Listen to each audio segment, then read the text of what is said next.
Telangana municipal ఎన్నికల్లో కాంగ్రెస్ హవా కొనసాగుతోంది. ఇప్పటికే చాలా చోట్ల కౌంటింగ్ పూర్తయింది. కాంగ్రెస్ 2290కు పైగా వార్డులకు సంబంధించి రిజల్ట్స్ వచ్చాయి.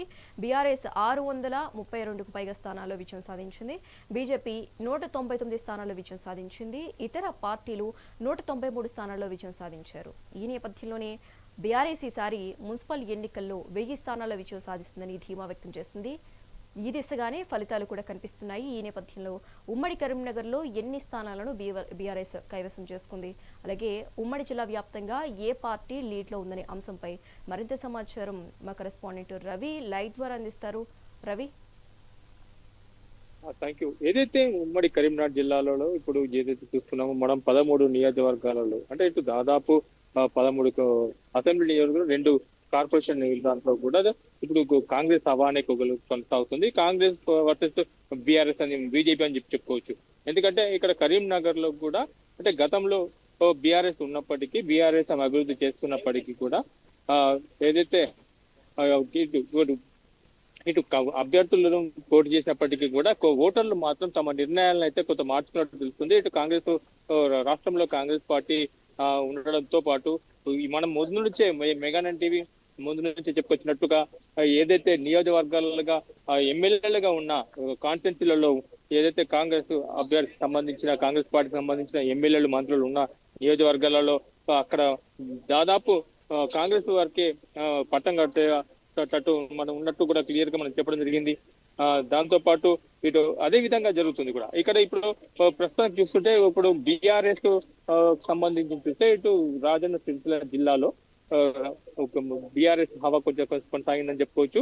సిరిసిల్ల మాత్రం బీఆర్ఎస్ అక్కడ అభ్యర్థులే గెలవడంతో అక్కడ కైవసం చేసుకుంది చైర్మన్. దాంతో పాటు ఇటు జమ్మికుంటలో కూడా ఇటు బీఆర్ఎస్ హవా కొనసాగింది. అక్కడ కూడా ఇప్పుడు కొంచెం హంగ్ వచ్చే పరిస్థితుల్లో ఏర్పడ్డది. అంటే ఇప్పుడు దాదాపు అక్కడ బీఆర్ఎస్ అభ్యర్థులు గెలిచారు కాబట్టి ఆ పోటీ పెరిగే ఛాన్సెస్ ఉన్నాయి.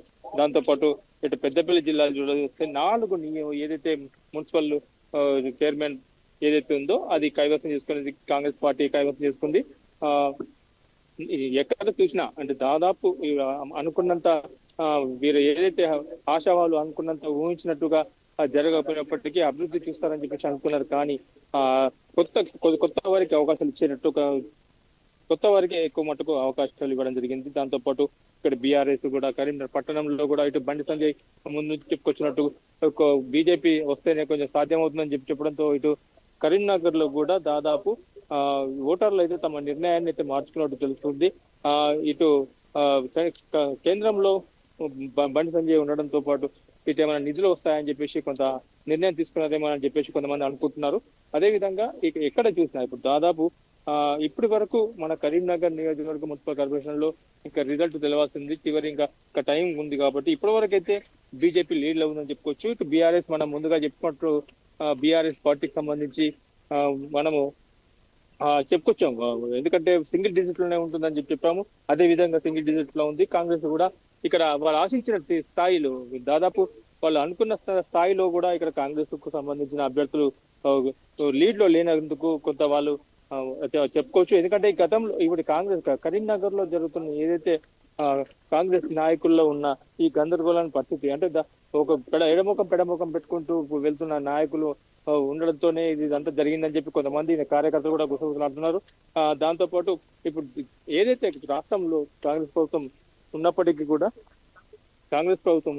కూడా ఇక్కడ కరీంనగర్ కార్పొరేషన్ తేజీకించుకోవడానికి ఎన్నో ప్రయత్నం చేసినప్పటికీ కూడా వాళ్ళ దృష్టికి అంటే దాదాపు వాళ్ళకి ఎంత ప్రయత్నం చేసినప్పటికీ కూడా ఇక్కడ బీజేపీకే పట్టం కట్టినట్టు క్లియర్ గా తెలుస్తుంది. ఇటు 2 అంటే దాదాపు బీజేపీ స్థానం ఇప్పుడు కరీంనగర్ తో కాకుండా ఇక్కడ మెట్పల్లిలో కూడా బీజేపీకి కైవసం చేసుకున్నట్టు తెలుస్తుంది. మున్సిపల్ చైర్మన్ గా అక్కడ కూడా బీఆర్ఎస్ సంబంధించిన బీజేపీకి సంబంధించిన అభ్యర్థులే సంబంధించిన వాళ్ళే ఉంటారు. కాబట్టి ఇటు మొత్తంగా చూస్తే ఇటు గతంలో బీఆర్ఎస్ చేసిన అభివృద్ధి పనులకు వస్తాయని చెప్పేసి ఇటు బీఆర్ఎస్ నాయకులు చెప్పుకున్నప్పటికీ కూడా రాష్ట్రంలో మరి ఏదైతే కాంగ్రెస్ ప్రభుత్వం ఉన్నందున ఇప్పుడు కాంగ్రెస్ అవగాహన అని చెప్పి చెప్పుకోవచ్చు. ఇటు ధరంపురిలో కూడా చూస్తే ధరంపురిలో కూడా మొత్తం కాంగ్రెస్ అవగాహన కొనసాగిందని చెప్పుకోవచ్చు. ఇట్లా ఇంకా పూర్తి సమాచారం మనకి ఇంకా ఇంకొక 1 అవర్ లో మొత్తం పూర్తిగా సమాచారం వచ్చే అవకాశాలు ఉన్నాయి కాబట్టి ఆ ఆ, ఇక్కడ ఏదైతే ఇప్పటివరకు మనకు క్లియర్ గా తెలిసిపోయింది, కరీంనగర్ మున్సిపల్ కార్పొరేషన్ అయితే మాత్రం బీజేపీ కైవసం చేసుకోబోతుందని చెప్పేసి తెలుస్తుంది. మిగతా చోట్ల అయితే కాంగ్రెస్ హవా కొనసాగిందని చెప్పుకోవచ్చు. కుమార్, ఇప్పటి వరకు వెలువడిన ఫలితాల్లో ఎవరిది పైచేయిగా ఉంది? ఎన్ని కార్పొరేషన్లకు సంబంధించి ఫలితాలు వెలువడ్డాయి? ఇప్పుడు మనకు 2 కార్పొరేషన్స్ ఉంటాయి, 13 మున్సిపల్ కార్పొరేషన్ మున్సిపల్ ఉంటాయి. ఏదైతే మున్సిపాలిటీ వచ్చారో ఏదైతే 13లో దాదాపు ఇప్పుడు ఏదైతే పెద్దపల్లి జిల్లాలో 4కి 4 కూడా కాంగ్రెస్ కైవసం చేసుకుందని చెప్పుకోవచ్చు. ఇటు కరీంనగర్ జిల్లా నుంచి చూస్తే ఇప్పటి వరకు ఇటు ఒకటి బీఆర్ఎస్, మిగతాది ఒకటి బీజేపీ, మిగతా ఏదైతే చొప్పదండికి సంబంధించిన ఏదైతే ఉందో అది కాంగ్రెస్ కైవసం చేస్తుంది. అలాగే రాజన్న సిరిసిల్ల జిల్లా చూస్తే ఇటు సిరిసిల్లలో బీఆర్ఎస్ పార్టీ కైవసం చేసుకోగా, ఇటు మన వేములవాడకు సంబంధించిన మున్సిపల్ అయితే అది కాంగ్రెస్ కైవసం చేసుకుంది. అలాగే ఇటు జగిత్యాల జిల్లాలో మెట్పల్లికి చూస్తే ఇటు రాయకల్లో కొంచెం హంగచ్చ పరిస్థితి ఉంది. అక్కడ మరి చూడాలి, మరి అక్కడ ఇండిపెండెంట్ మెయిన్ మూల కారణం కాబోతున్నాడు. ఇండిపెండెంట్ వాళ్ళే మూలకం కాబోతున్నారు కాబట్టి మరి వేచి చూడాలి. ఇటు కాంగ్రెస్ అక్కడ ఏదైతే జగిత్యాలకు సంబంధించి చూస్తే ఇటు రాజకీయ మరి కాంగ్రెస్ పార్టీలో వీళ్ళిద్దరి మధ్యలో అంటే ఇటు సంజయ్ కుమార్ బీఆర్ఎస్ లో పార్టీ ఉంటుంది అని చెప్పుకుంటూనే ఇటు కాంగ్రెస్ లో ప్రచారం చేసినప్పటికీ తన వర్గానికి తర్వాత అలాగే మన ఏదైతే కాంగ్రెస్ సంబంధించిన మన జీవన్ రెడ్డి వర్గం సంబంధించిన వాళ్ళు దాదాపు ఎక్కువ మొత్తంలో గెలుపొందడంతో ఇటు మొత్తంగా చూస్తే ఇటు దాదాపు మరి వాళ్ళు కాంగ్రెస్ లో చేరుతారా లేకుంటే ఇండిపెండెంట్ గానే ఉంటారా మరి ఏందనేది ఇంకా కాసేపట్టు తేలనుంది. మరి వాళ్ళిద్దరి మధ్య చర్చలు ఏమైనా జరుగుతాయా అనేది వేచి చూడాల్సిన పరిస్థితి. Thanks for the updates Ravikumar.